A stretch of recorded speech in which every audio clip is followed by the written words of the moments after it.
పిల్లలు నిన్న మనకి టీచర్ సత్యమహిమ పాఠం చెప్పారు కదా. నేను ఆ కథని నా సొంత మాటల్లో చెప్తున్నాను. ఈ టీఎల్ఎంని ఉపయోగించి. అనగనగా ఒక ఊరిలో ఒక కల్లా కపటం లేని ఒక బీదవాడు ఉండేవాడు. అతడు కట్టెలు కొట్టుకొని తన జీవనం సాగించేవాడు. ఎప్పుడులాగే ఒకరోజు కట్టెలు కొడుతుంటే గొడ్డలి చేజారి నీటిలోకి పడిపోయింది.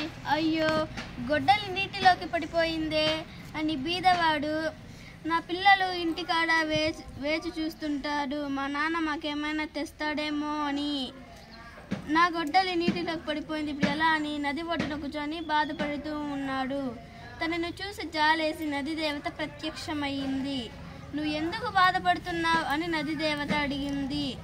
నా గొడ్డలి నీటిలోకి పడిపోయింది, నా గొడ్డలి నీటిలోకి పడిపోయిందమ్మా. మీరు కొంచెం గొడ్డలి తెచ్చిస్తే నేను కట్టెలు కొట్టుకొని అమ్ముకొని నా పిల్లల ఆకలి తీరుస్తాను అనింది. నది దేవత నీటిలోకి మునిగింది. ముందు బంగారు గొడ్డలి తెచ్చింది.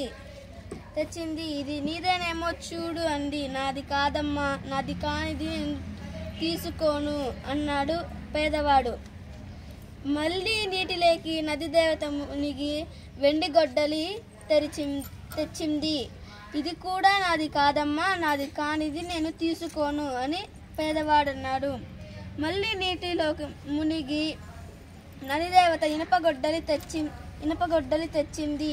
ఇది నాదే అమ్మా అని సంతోషంగా పేదవాడు గొడ్డలి తీసుకున్నాడు. తన నిజాయితీని చూసి నది దేవత 3 గొడ్డళ్ళు బహుమతిగా ఇచ్చింది.